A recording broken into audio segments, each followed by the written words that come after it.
welcome to the program. It is a tragedy that the nation of Haiti only ever comes into international headlines after a major natural disaster, an outbreak of violence, or another political calamity of some sort that draws the world's attention for all of the wrong reasons. But it is a complex nation with a long and storied history, with a rich cultural tradition, and with real hope for a stronger future, though many, many challenges lie in its path. We thought it was important to cover what we could about the country, anything you can cover in an hour-long podcast or so. And to do so, we wanted to talk to somebody who has firsthand experience living in and being raised in the country, but who's also able to critically view the positives, the negatives, the opportunities, the risks, the challenges from the most objective perspective possible. And usually it's authors and journalists who are able to do that.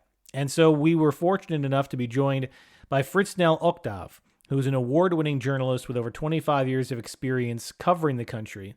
But he was also raised in Haiti and spent a good portion of his early life there.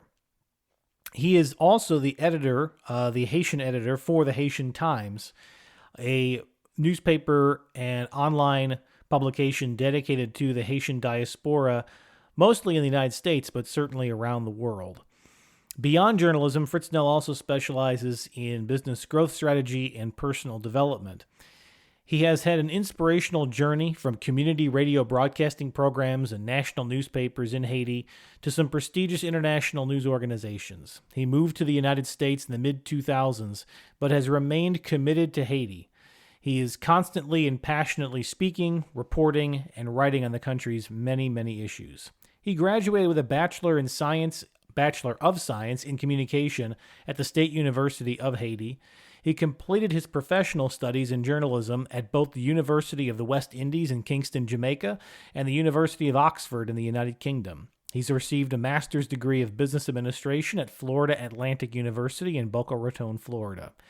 His journey is viewed by many as a beacon of inspiration, illuminating the importance of determination, hard work, perseverance, and most importantly, the value of staying true to one's roots and uplifting untold stories. His book, Haiti, Between Pestilence and Hope, published in 2022, constructs a gateway to understanding Haitians better. With a positive outlook on life and an openness to tackle every challenge, he motivates and guides Haitians to stand up for themselves and their community. He encourages Haitians to get inspired by the ideals and uniqueness of the Haitian Revolution against slavery in the 1800s to build a better and safer country. We weren't able to cover every topic within the limited period of time that we had for this program, but what we wanted to do for our international audience, for those listening around the world, was to dispel some myths and to reframe some of the important topics that face the nation of Haiti. So many stereotypes are thrown around, and so we kick off the interview trying to, from an objective perspective, both dispel and reframe our thinking about the nation. And then we go into a little bit of history, and we take ourselves up to the present day with a glimpse to the future. This was an important conversation for me to reframe my mind around how I think about Haiti and how I think about the issues that the country has dealt with and what it's thinking about and facing in the future. And I hope that this is an enlightening conversation for you as well, from a person with a perspective that shares both the cultural and historical ties to the nation, but also somebody who covers the issues as a journalist and asks all the important questions and is critical about both the governing challenges of the country and the international policies that have led to some of the challenges that the nation faces to this day.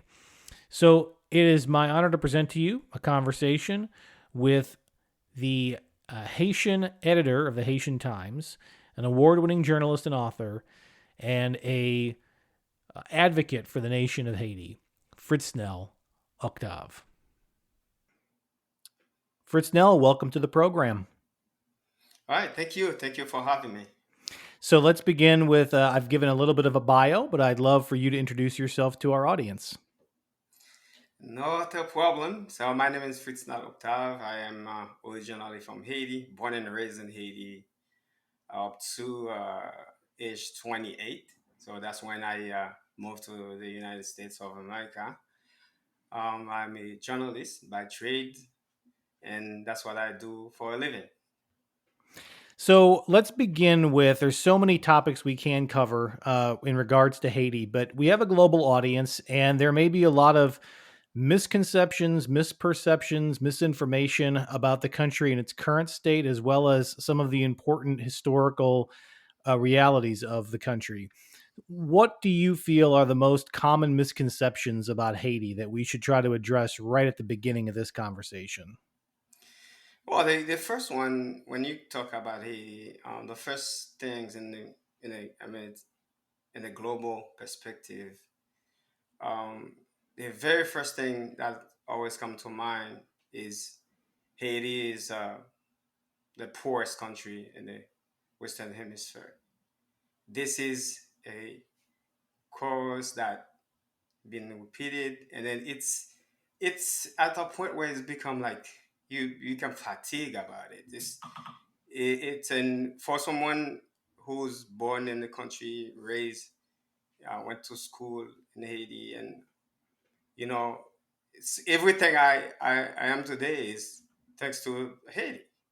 So I'm feel like it's really tired at time when you see any headlines and then the first paragraph of a leads on the newspaper or it been online when been on print or been on television. So it's the first thing that will come to any lead of a reporting about Haiti.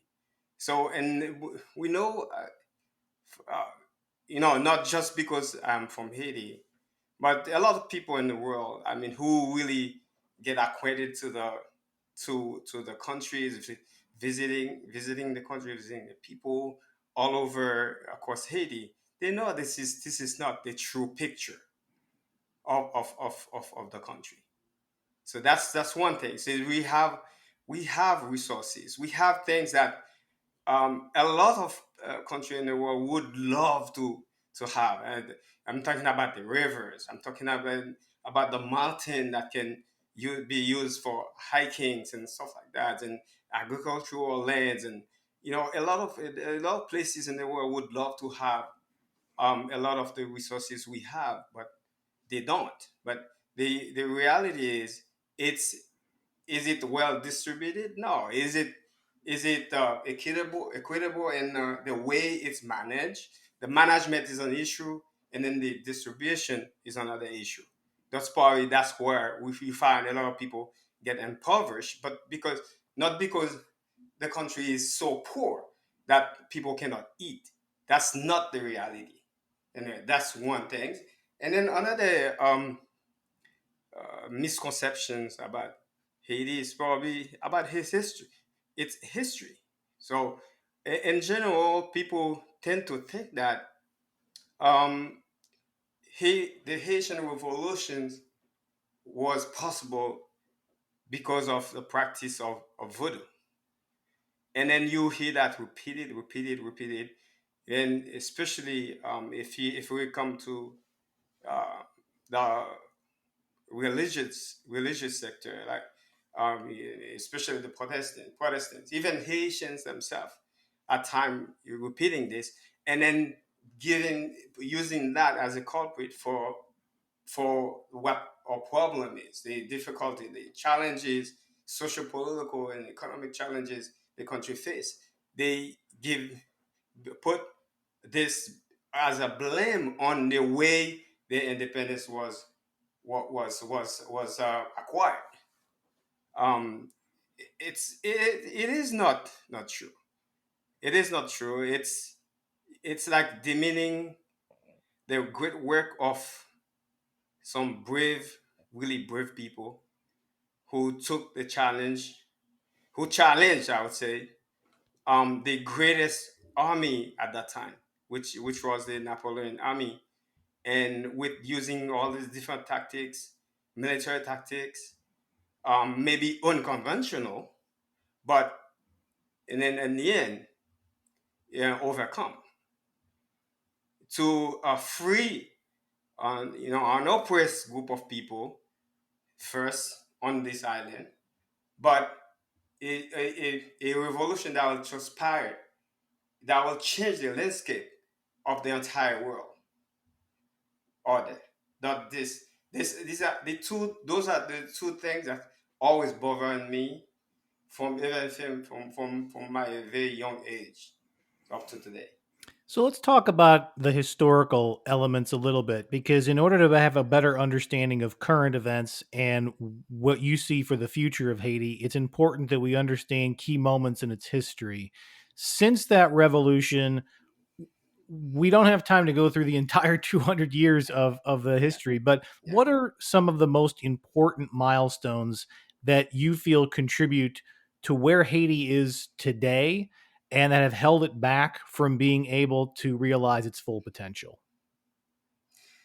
Um, first thing that always come to my mind, and then when I look at Haiti and analyze the history, it's the alliance between the enslaved and then the colored people, what we call what we call the mulatto in Haiti, which is basically a group of mixed race. So people descended from part of African, enslaved African on the island, and then the other half from European ancestry.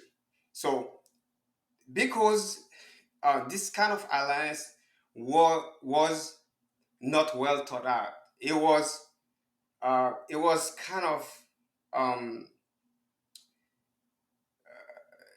it's basically it's something for the moment that's just happened. Both groups were fighting. One was fighting for dignity of, I mean, the essence of human race, human being, I would say. And then the other group was fighting to get some kind of emancipation, some kind of recognition, some kind of equality with the parents. It's like you have a family, you have kids, and then the parents, the hierarchy of things. So the father, the mom, and then the kids, and then at some point the kids said, "We have to. I want to be equal to you and rights in every sense of it." So the mulattoes were considered as third class citizens, and they were fighting to get to receive the equal treatment with white European. So that's the only objective they have. But then they were free. They were not slaves. They were not burdened by the oppression of colonialism. But then only the enslaved black were in that situation. So the enslaved black, they were fighting for survival, not only for survival but also for their dignity as human beings. So when they have this kind of alliance around, at the end of say, 1800, I mean, 1700, so to finally put an end to the colonial system on the island. So it was this was the moment when everything after they kick first the first out. So that's the moment where everything's starting to take place. That we're starting to build a nation, got a country going and free from colonialism, free from slavery, free from everything. But then the very idea of a nation was different in the mind of the former slaves and to what was in the mind of these mulattoes. So and then everything started from there. And then from that point on, by 1806, when Dessalines, Jean-Jacques Dessalines, the founding father of the very general who really fought hard to get to liberate the enslaved to overthrow the colonial system. So they assassinated him because of the different vision of what the nation should be. So and then from now on, so everything else took place. Basically, you can say, okay, all right, Jean-Pierre Boyer would pay France indemnity for recognition. So all this is like, okay, a child, a child parent relationship. Boyer with France, basically, Boyer was a mulatto, a general mulatto, French father with a and from enslaved mother. So it's yeah, it's kind of everything else, derived from this, in my point of Can you explain a little more about what those two visions of the country were at the time and how that debate has evolved? view. Okay, so first of all, let's take the mulattoes. The mulattoes, they saw themselves as French citizens. Okay, so they're fighting to build a country that mirror France, if whatever structure in its essence, what French is, that's what they see. They see themselves as European. They don't see themselves as descended from Africa, from Africans, or from a slave. They don't see themselves like that. So they want everything to be okay. Whatever structure or social structure it was in Europe, and then that's what they wanted to have. And then so in that sense, you see all the effort they're making is to try to look like France as much as possible so they can get recognition. So first, not recognizing Haiti as an independent country, wanted at any cost to come back and make it a colony again. It's it's not an accident, because those rulers, so from Pétion and Boyer and so on, so for early on, so this is what they wanted. This is what they wanted. But then in the opposite side, Jean-Jacques Dessalines and Henri Christophe and so on, those black generals who fought for the independence, they want they want a country totally free from any kind of influence from any kind of empire. Being France, being Great Britain, being even the United States. The United States is a different type of history, different type of animals altogether. We can always come back to it. So, but and then you say you're looking at the colonial power, the European colonial powers, and let's stay with them. So the black revolutionaries. So what they want is a country free, independently free, built up to meet the needs of these people who were oppressed, tied head and toe and then throw in a boat in a ship and from Africa and cross the Atlantic and reduced to not even at the level of animals, like machine to produce to enrich the Europe.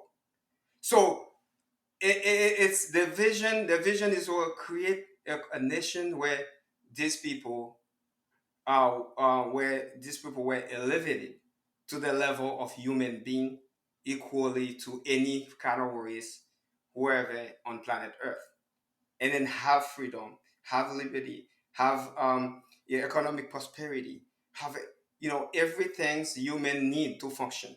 So this is the vision they had. So let's jump forward a little bit now as we get closer to current events. You mentioned there's a long history with the colonial powers of Europe. Over time, the United States of America becomes the predominant power globally and certainly in the Western Hemisphere. Talk to us a little bit about the history between the U.S. and Haiti as that transition took place. First of all, Haiti and the United States, they're so intertwined together, their history. So for it, the United States, as you can look at their revolutions, if you want to call it revolution, um, as a broken relationship between parents and children. Okay, so it's like well, I'm living in the house with my mom and dad. And at some point, I start working, I'm producing, I have my bank account, I have my money in there, but my dad and mom want to control my money. And then at some point, I say, no, I want to emancipate from that.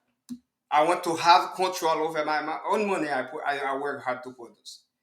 And this is what the history, the America history, the United States history with the Great Britain colonial power, and this is what it is. It's children and parents relationship. That's what and then that's why you see up to today it's still like that. It's not.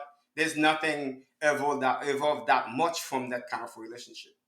So, but and then in Haiti is a different ball game because is a reversal. It's a complete transformation of of a system that a world order that was not only affecting the Caribbean area, the Americas, but the world. Wherever people oppressed, enslaved, enchained in the world. And then that movement, that revolutionary was made on the island of Hispaniola, Saint Domingue at the time, would transpire and then inspire these people to rise up, stand up for themselves and fight their oppressors. So this is two different things. And then, so that's the reason why the United States took so long before they even acknowledged Haiti as a country. So the United States get their break free from Britain 1776, right? So Haiti is not too long before Haiti become an independent country too, 1804. Okay, so you see this type of time. It's not that much time, but the United States already like it's Britain ruling, okay, but in a different part of the world, not in Europe, but in Americas. So it was already well oiled machine already.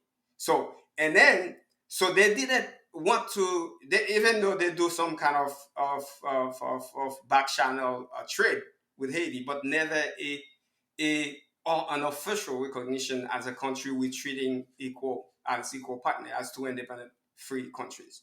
So it took almost 60 years from 1804 before the United States acknowledged Haiti as a country.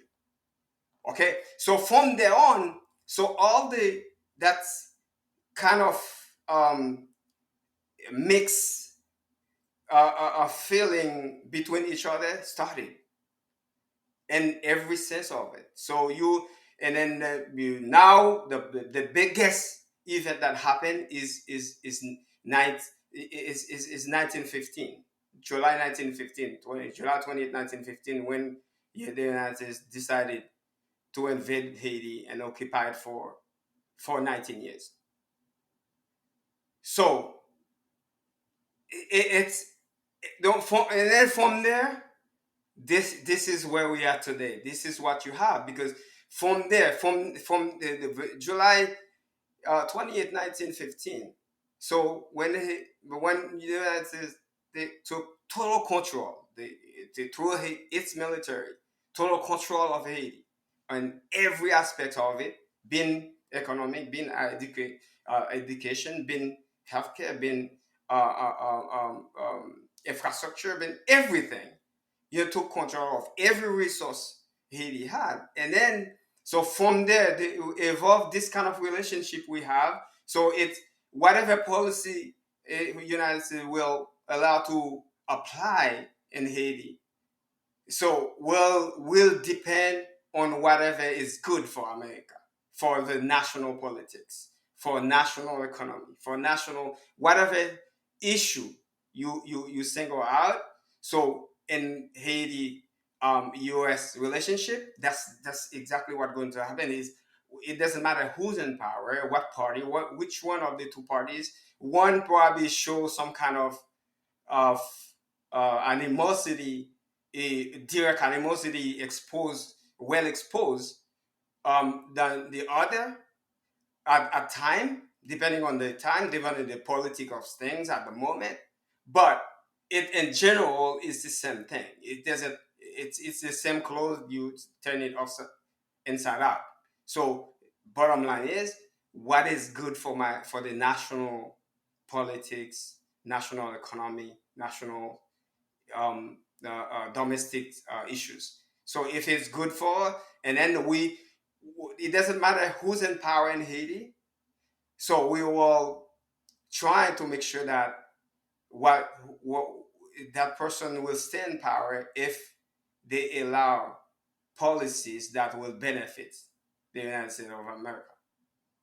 So let's think about other players in the region as before we jump to today and where we are. We talked about the colonial powers. We talked about the United States and its relationship, but all throughout the Caribbean, all throughout Latin America, all throughout South America, there is a complex relationship between the European nations, the United States as the dominant economic power in the Western Hemisphere, and then those countries. Are there other nations that Haiti has had strong relations with in the region or around the world that have either been helpful to it in its history or have been allies that they have been able to rely on that are not, global superpowers per se, but are still important for Haiti's development? Of course, it, that started early on in 1900s with once all these Latin American countries, South American countries, the youth talking about the Bolivarian revolutions. When that started, everything started there. This relationship that Haiti developed with those other nations in the Americas, where Haiti was like the shining object, the light over the light over the hill where people were looking up to. So we helped some of these countries send soldiers to help them fight European colonial powers, especially Spain in this region.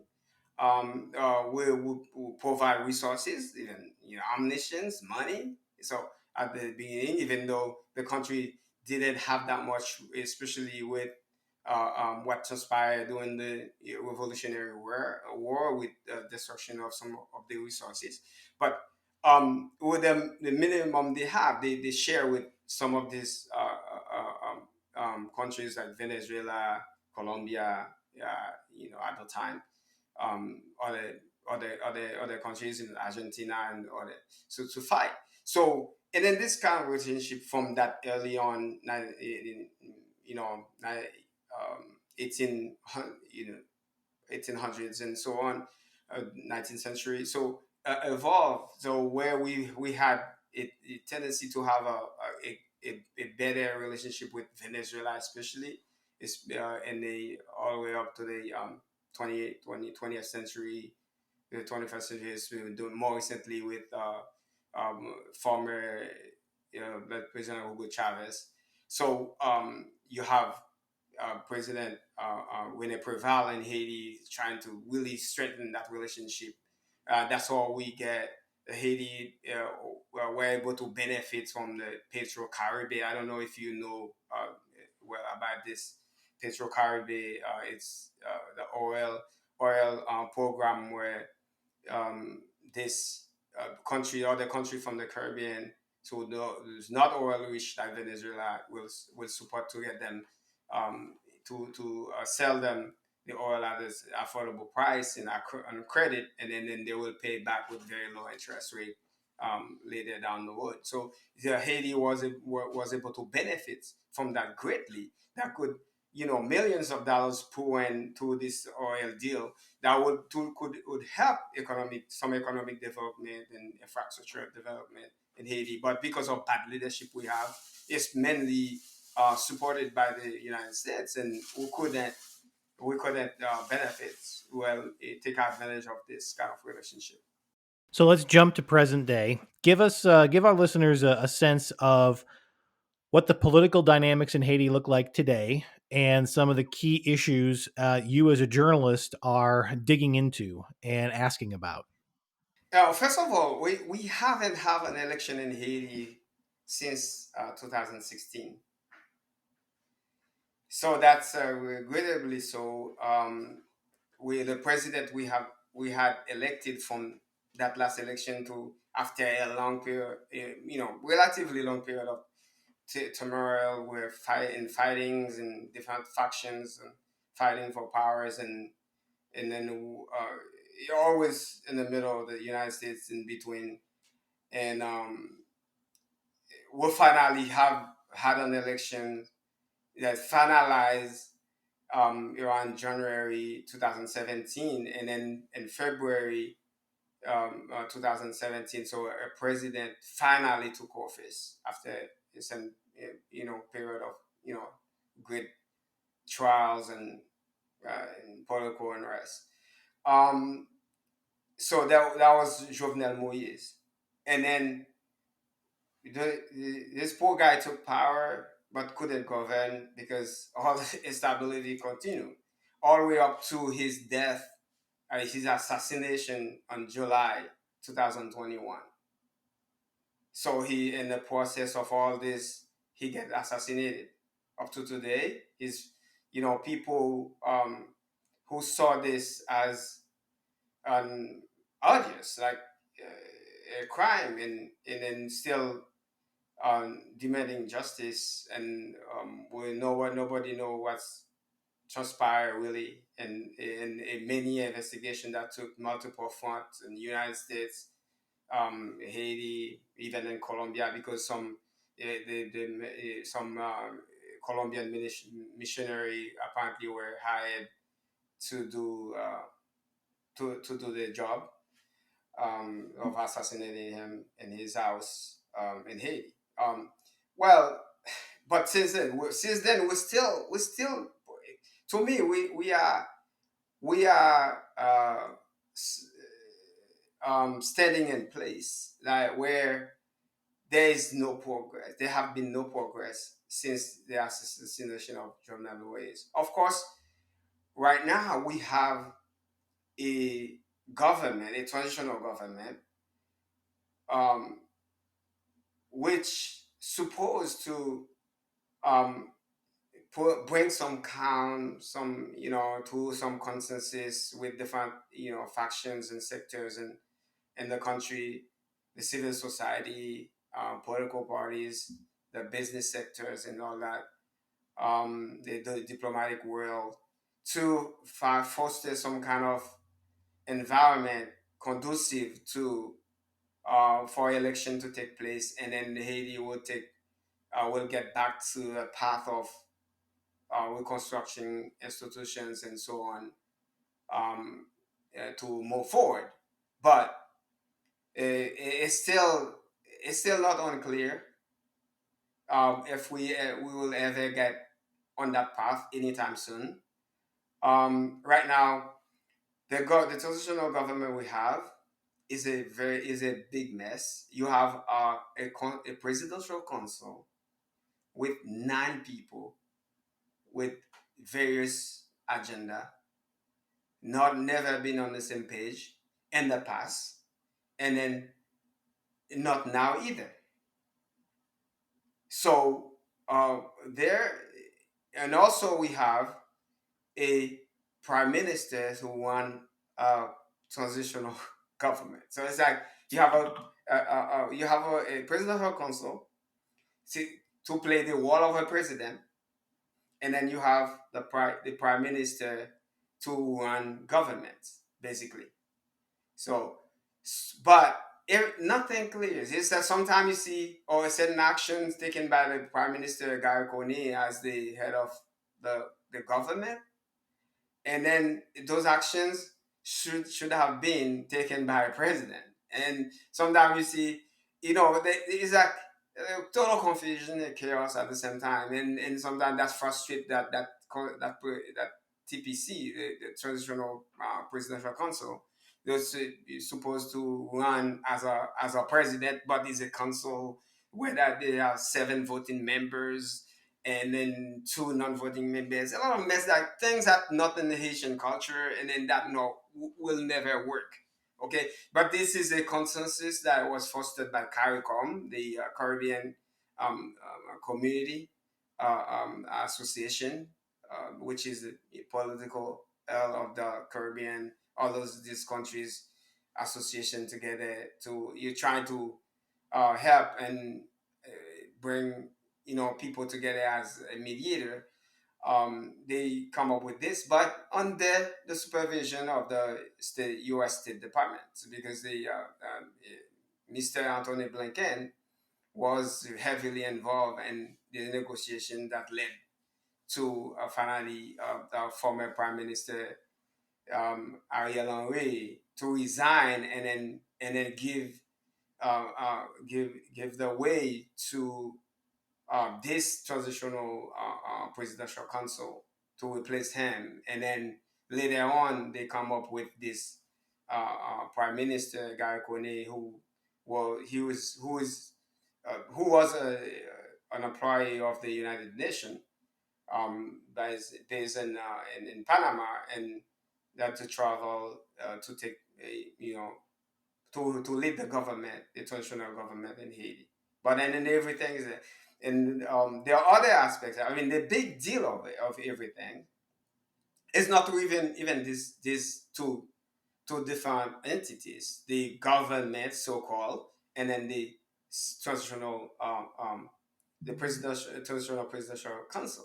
Is the big deal is not even there, because they are it's a group of people that very at the head of the U.S. to manipulate anyway. But so the big deal is a gang. Okay, yeah, that's what transpired on the ground in Haiti. Is that fear, that fabricated insecurity that's created on the ground, making people fear, that thinking that the country is is upside down, is over its head, and then nothing can function while everything is functioning at the same time. People who's making millions in the country as we speak, okay, to a lot of different deals, drug trafficking, okay, all these different corruptions deal, all kind of traffic, gun trafficking, oils, all kind of different things, and then there's millions of millions, and then so the suffering in big group is the majority, is the people, the average Haitians, okay, making them fear for their life, that they cannot move around, they cannot transport goods, they have to pay. Gangs occupy major roads in the country, so they control it on their the helpless eyes of the police. The gang taking control. The big deal is the gang. The gang are the one controlling everything. If they decide you're not, even if they say Gary Coney, you prime minister, but you're not going to downtown Port-au-Prince, and then he cannot go. You're not going to the airport and take a plane to go to a foreign country. He cannot go, because they're powerless. The gang have all the power, all the authorities on the country at the moment. But then so to go back to the conversations about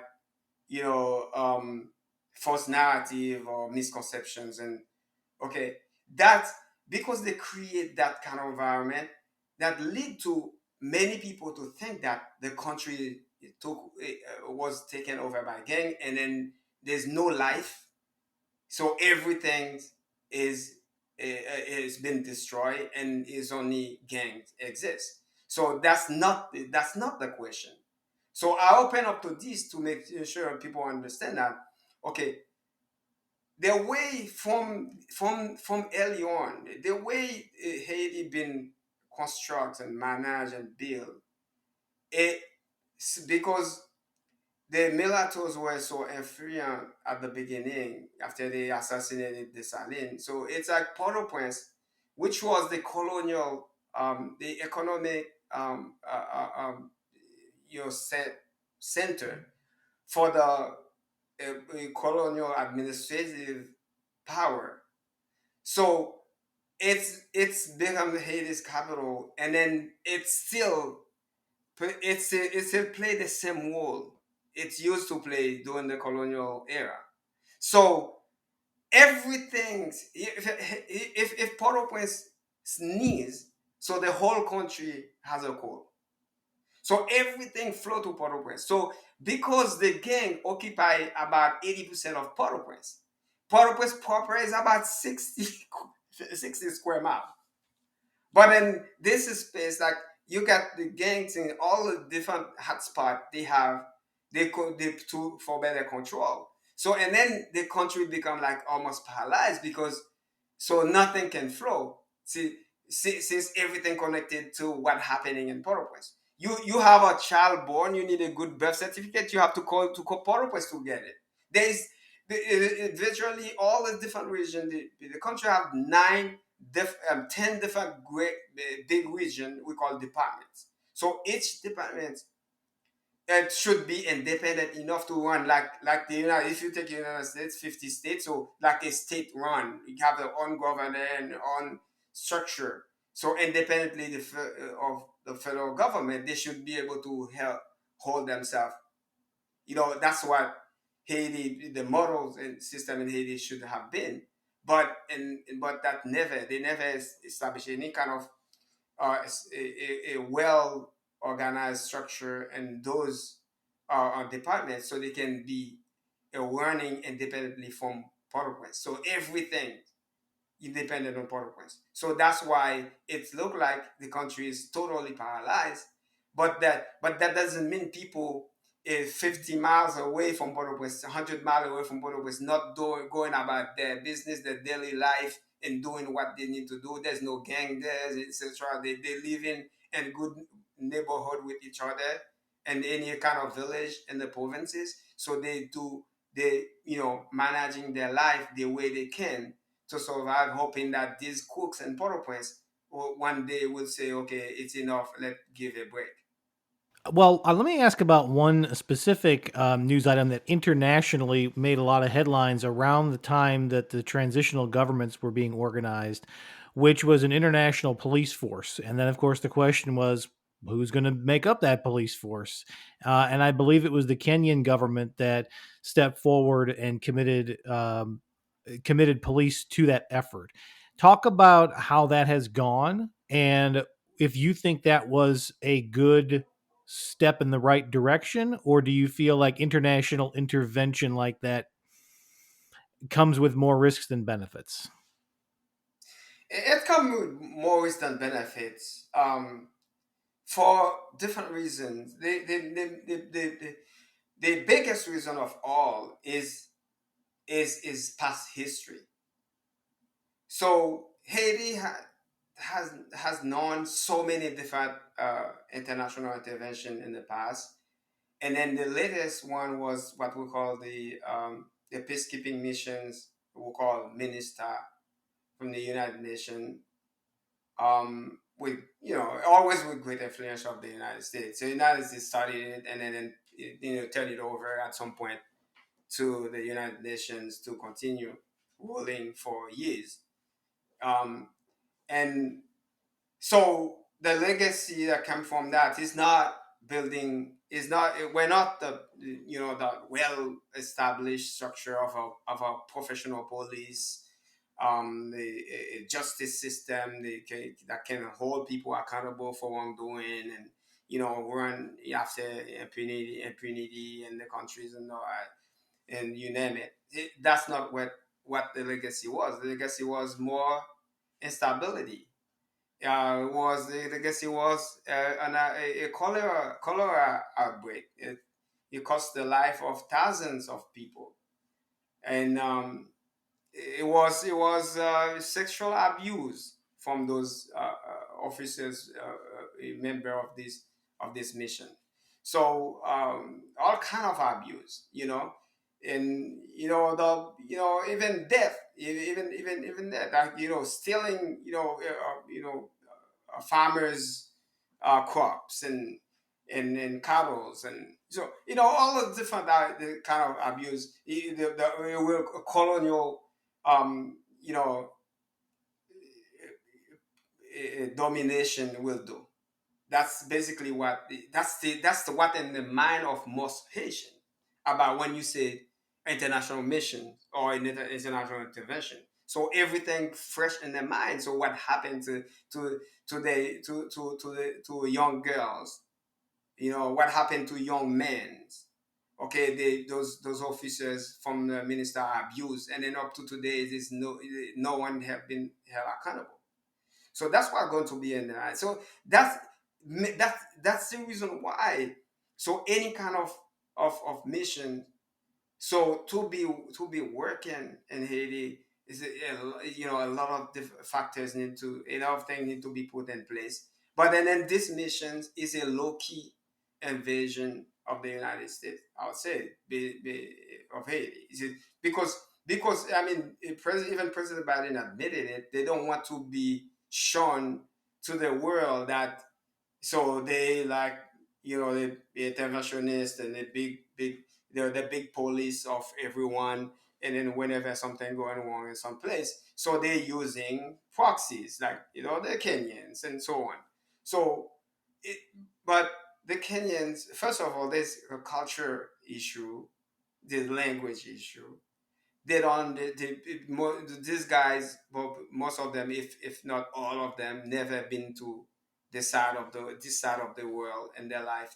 It's just the first time they've been there, and so they ill prepared. They don't have the materials, equipments to do the job they call them to do. Okay, so that force, right now is only 407 members. It's supposed to be, as it's not a UN mission. It's not a UN authorized. The UN Security Council voted back in 2000 October 2023 to allow that mission to go to Haiti, to be deployed to Haiti and operate and to reestablish some kind of peace, helping the national police, Haitian national police, to establish peace in the country, take over from the gangs. So, but they don't have the mean to do their jobs, and then simply because I don't think the people who sent them wanted the problem to be resolved in this first place. Because first of all, there was a question of, or there's money. There was a budget of $600 million for 1 year, because the mission was originally authorized for 1 year. So that means from October 2nd, 2023 to October 2nd, 2024, that's already 1 year. It should have been already done. But so what happened is delay in funding, delay in then logistics and practical operations and all that. Even the Kenyan, when they decided, when the Kenyan government decided to lead the mission, so they have opposition back homes and all that, in the process. So delay the deployment. So the deployment didn't start until June this year. So, and then you have a first batch of about 200 Kenyans, and then you have the second batch about another 200, less than 200 actually, because you have 24 officers, military officers from Jamaica, and then you have two from Belize. So that altogether is 407. It's three countries on the ground in Haiti now in that mission: Belize, Jamaica, and Kenya. So 407. So other countries promised to send troops to the mission. They still delay. Nobody know when they're going to go, because first of all, it's a question of money. So that's $600 million to fund that operation. Haiti doesn't have that money, so they depending on our state members at the UN to voluntarily give, contribute to that fund. So up to when last time we were the Haitian, I work for the Haitian Times, which is the diaspora Haitian diaspora newspaper in the United States. Um, so last time the Haitian Time, we run a story, we look at it. So there were only $84 million collected by a commission in UN, a trust a trust committee. It's supposed to manage that money and funnel it to the mission. So you see, this is the dilemma we have. And but the United States champion this mission, and they promised to give half of the $6 million, but then we don't know. I mean, last time I checked, they say no, they gave already 310 million, but the UN said they don't have this money. So what in kind they give the money, or where, how, who? So that's maybe to USAID, and then the USAID is another animals. We all know, yeah, what's how the things operate. So it's, yeah. So this is exactly the reason why you can't have these things work for Haiti. So as we take a look to the future, um, what is the next milestone that you're looking for, whether it's inside Haitian politics and society or something in the international community, that you think presents an opportunity to begin to resolve some of these challenges and hopefully set a stronger path going forward? I firmly believe, so 12 million Haitians in Haiti, about 12 million, give and take, plus another 3.5 million emigrated around the world. So over 1.5 or so, even more in the United States.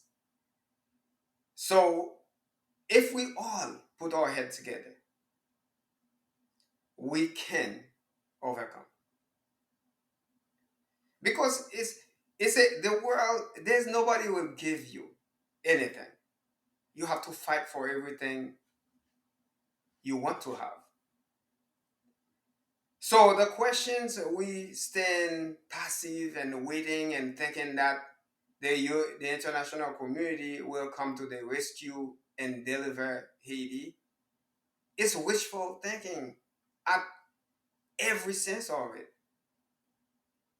in every sense of it, because that will never happen. Otherwise, it would have happened already. So, because we Haitians tend to stay passive and waiting for the United States, France, Canada, and the big powers, the big guns to come in to rescue us, and you see where we are. The country has been going in decrescendo for so long. So, from a better place to a less better place, and then so on, so on to the west. And so that's how we go. We are the one of the country in the Americas that every 10 years we were better. So that's sad. It is sad, but then at the same time, it's laughable that for a country like Haiti, who produce so many great minds, who produce so many people that serve the world, it's not just Haiti, but the world. There's no corner in the world you will go, you won't find a great Haitian. There's none. No place, no country, no continent. You will go, you won't find a great Haitian. Being in education, being in healthcare, being in politics, being in science, in anything. So you find at least a great mind around here that's from originated from Haiti. So why in the world we cannot collect all this mind?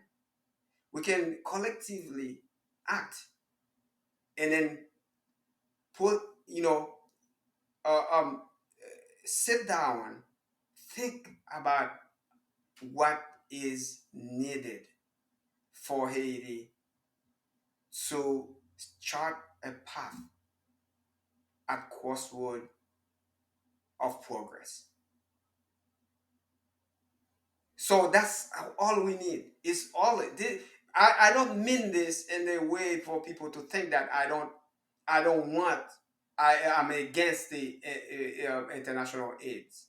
I'm against any kind of support from international friends, good friends, because I say good friends because we need to really distinguish between those who come in for their sole interest. Not They don't want partnership for real. They don't want a equal. They don't want a diplomacy where we treat each other as equal. to really establish a good relationship. You have certain thing I want, and then I have certain thing, and you want, and let's strike a good deal in good faith. So we need to be able to be smart enough to distinguish those, and then eliminate the so-called friends, but they are the reason why behind all the turmoils, all this instability we have. And then so we can come up with a plan, and then with with help or advice or any kind of support some good friends can give us.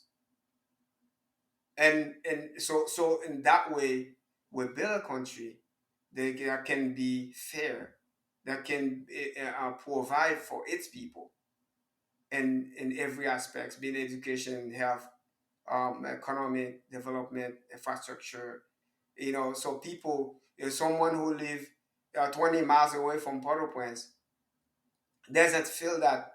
And so his or she is living in at the end of the world. It's been a fascinating conversation. So many more topics that we could cover. Hopefully, we'll have you back again for a deeper conversation. If people would like to learn more about your work, your journalism, what is the best website or social media channel for people to follow along? So first of all, my website, fritznel.octave.com. It's my first name and then D last name Octave.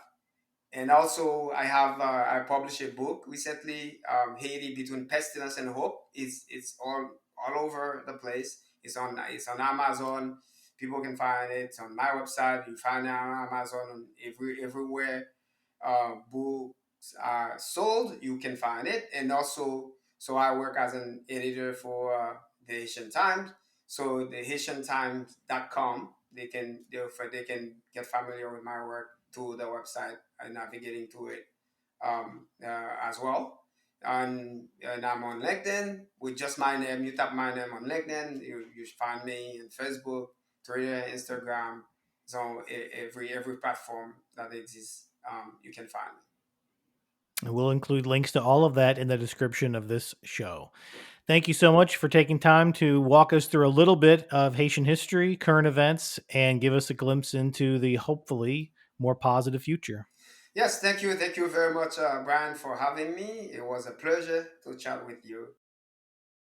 Whenever you're talking about a nation, it's important, if you can, to bring on experts who've lived there, who have a real life experience in the country and can speak about it from that perspective. So I'm very grateful to Fritznel for joining me and educating us a little bit on his perspective on the history of Haiti, on some of the current events, and his perspectives on where Haiti sits in the international community and what has worked and what hasn't. None of the comments that were made on this program are meant to be definitive statements. It's a conversation. It's an opinion. It's a point of view. If you have a different point of view or a different opinion, we'd love to hear from you. You can leave a comment on the YouTube channel. You can certainly reach out to me on any social media platform, and you can reach out to me by email, info at brianjmatos.com. But as we finish the program, I did want to leave one thought, because there was something that was said in that conversation that I thought was very, very important, and I wanted to emphasize for our listeners around the world who have heard about Haiti and read about its challenges and problems, and probably have contemplated in their own minds, what can be done realistically, what can be done in the future to allow Haiti to achieve the potential that the nation has as a resource-rich environment in a favorable part of the world, where if security can be established and if some economic benefits for the people can be guaranteed, there can be a prosperous future. It's going to be a challenge. It's going to be hard. I'm not making light of that. But there's one thing that Fritznel said in there that dates all the way back to the beginning of the history, the modern history of Haiti, and that is the concept of a nation that's viewed as an equal and a peer and an independent, respected nation of its own right. when you think back to that history, as we just listened to, there were people in the beginning who wanted Haiti to be independent, but wanted it to be French in nature and to be respected by its former colonial overlords. Though they were an independent nation, they still wanted that stature, that respect, and they would bend and twist the culture in a way to try to fit that. And over the 200 plus years since independence, there's been a push and a pull about what Haiti wanted its identity to be. But the important factor for its future, and perhaps the key challenge to its past, has been that the nations of the world have never viewed Haiti as a peer, as an equal. And so if you don't view a nation with that level of respect, that it is one of the nations that make up the community of nations in the world, that it should be viewed with its sovereignty and its territorial integrity and its autonomy to make decisions for itself, held up as basic standards, that trade relationships, though they will often favor the larger power, should still be conducted in a fair and equitable and reasonable way. In other words, avoid treating it like a colony, avoid treating it like a second-tier nation, but engage with Haiti the way you would engage with any other country around the world. And if we think about, a similar sized nation, think about a country like Jamaica, small island nation, but it is treated with a level of respect from its neighbors and from around the world, even if some of the nasty prejudices that predated the modern era still exist. It doesn't necessarily stop countries from doing business with and trading with and engaging in international organizations with a nation like a Jamaica. And there's no reason why they couldn't do the same with a nation like Haiti. Now, that's not going to fix every problem. But if the international community, and if starts with those of us who are just private citizens, if we begin to look at every nation in the world that is a free, fair, and independent country as that they deserve to be treated with respect the way any other country does, it might help as you look for solutions to vexing and challenging problems like security, like economic issues, like food and fuel and healthcare. So it begins with the individual. We can't control how governments think. We can't control how foreign ministers think. We can't control how or if the United Nations is going to be a productive player in this part of the world. But as private citizens, we can do our part. Let's begin with our own thought processes and how we look at these countries and view them with the same level of respect as we would any other. I'll close by saying that I do feel the crises, seemingly never-ending and ongoing crises in Haiti, is perhaps one of the biggest failures of the post-World War II order. And I say that only because the concept of the United Nations, the concept of international cooperation, was that not only would we prevent conflicts from breaking out, but we would prevent any nation from delving into the depths of poverty, if it was at all possible to avoid it, by treating nations as peers, as partners, even those that are rivals. And somehow, some small nations got left behind in that process, that we said the right things as an international community, we just didn't live up to them. And it's impossible, absolutely impossible, to divorce Haiti's history and its present challenges from the historical scourge of transatlantic slavery and the transatlantic slave trade. It's impossible to disconnect the challenges of the nation today with some of the prejudices that still exist against the people of the nation. We can't pretend like those are not factors, but they're not new factors, and they're not factors that are exclusive to Haiti. Those factors, sadly, are at play in many international relationships. And yet some nations have been able, through economic partnerships and through occasionally alliances, they've been able to overcome some of those historical wrongs to achieve a better, more stable future for themselves. That is still possible for Haiti. It begins with us viewing the nation in a respectful and understanding manner, and simply keeping an open mind and an open heart to what the future of that country can be, and being clear-eyed about what the challenges are and have been to get there. I will also be the first to say that any positive future begins with the people who live in a place. And Fritznel's call to the Haitian diaspora, who have been very successful all over the world, as he has said, to contribute as much as they can to the future development of their nation, is probably the best hope for Haiti. But when you get those leaders, when they do emerge, and there's every reason to believe they will, it's important that the international community is there to work with and alongside, but not to dictate, not to try to influence and guide for their own purposes, but to truly treat those future leaders as they emerge as partners, treat them fairly, and treat them the way you would any other leader of any other nation, large or small, in the world. Perhaps my view is a little too idealistic, but I hold out that great hope that years from now, we will see a nation in Haiti that has achieved much of the prosperity that it has the potential to achieve. Thank you so much for listening to this program. We look forward to talking to you again on future episodes. And until then, this is Brian J. Matos, reminding you all and encouraging you all to stay curious.